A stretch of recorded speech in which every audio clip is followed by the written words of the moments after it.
Hi, I'm Daniel. I'm a sleep physician, and if you have insomnia, this channel is for you. Today, I want to talk to you about a book I just finished reading today, The Effortless Sleep Method by Sasha Stephens, which I thought was fantastic.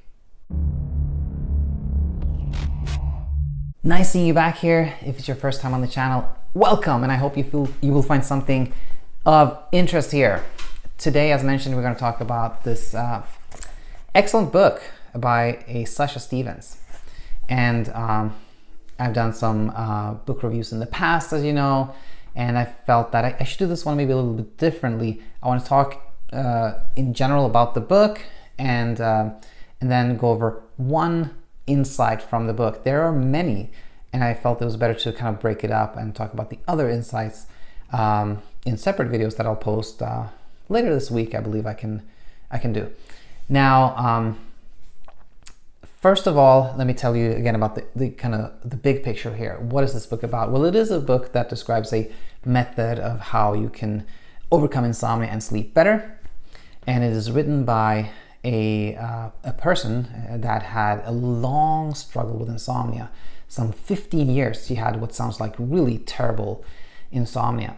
And she went through the whole journey that I hear about from so many patients, meaning she tried breathing techniques and yoga, meditation, supplements and prescription medications, and even sleep restriction therapy, which is bedtime restriction, which I am a strong proponent of, and nothing worked for her. And then finally what happened, after many years of struggling with insomnia, she was invited to this retreat with a few friends, and she had to share a room with some other people, and she was totally terrified by this. She felt like her sleep pattern was so off. She was going to be completely unable sleeping near anybody else, and she wasn't going to be able to sleep during the day, etc.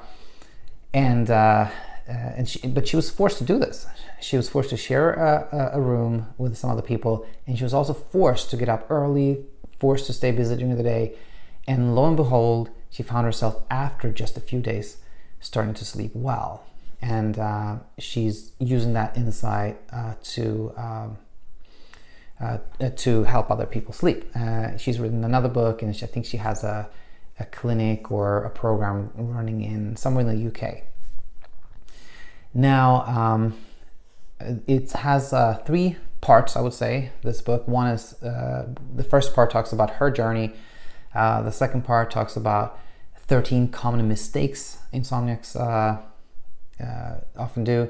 And the last part is let's call it the treatment part, where she describes 12 promises. So promises, a recommendation, let's call it. And she's saying that if you adhere to all these recommendations or promises, you are going to conquer your insomnia, overcome your insomnia.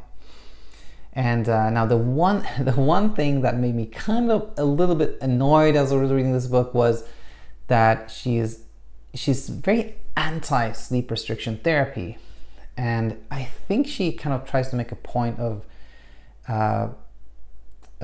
separating her method from kind of established methods, which includes sleep restriction therapy. However, as you read this book, everything that she recommends is cognitive behavioral therapy. And she, the main mistake she describes people doing is spending too much time in bed. And kind of the first promise she makes is that if you spend less time in bed, you have a 90% chance of sleeping better. So I don't really know why she's so anti bedtime restriction or sleep restriction, when she is making the case that spending less time in bed is key. I just wanted to share that because that made me a little annoyed. But apart from that, fantastic book. So let's jump into the first insight I had when I was reading the book, which I thought was really interesting. So here we go. This is page 48. The secret no doctor will tell you: why sleeping pills can cause insomnia. Most of the negative aspects of sleeping medications are well known. But besides all these well-documented medical dangers of sleeping pills, perhaps a greater concern are the psychological and emotional side effects of taking sleeping drugs. The remarkable but incontrovertible fact is sleeping pills can make insomnia worse.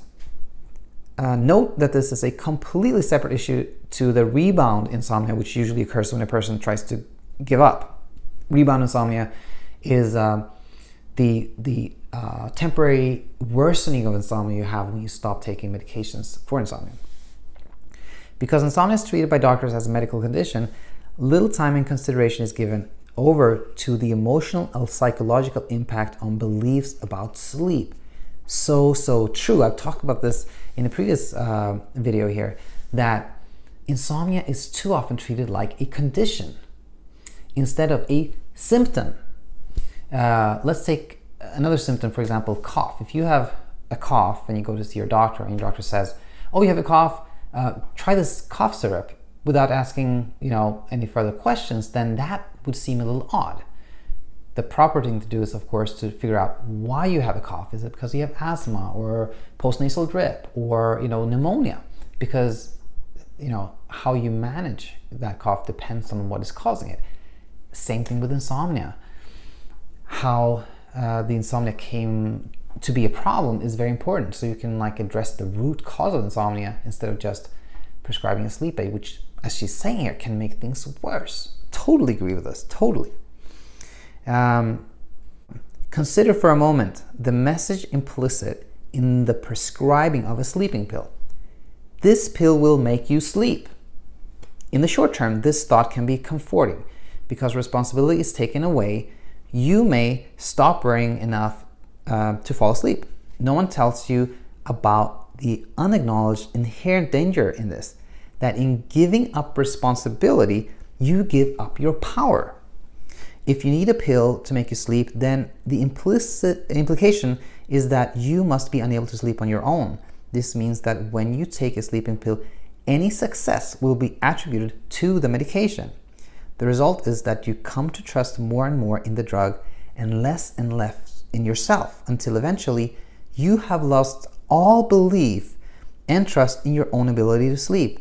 When your self-belief becomes completely eroded, natural, effortless sleep then becomes a distant memory. I think it was a fantastic passage. I've never thought about this.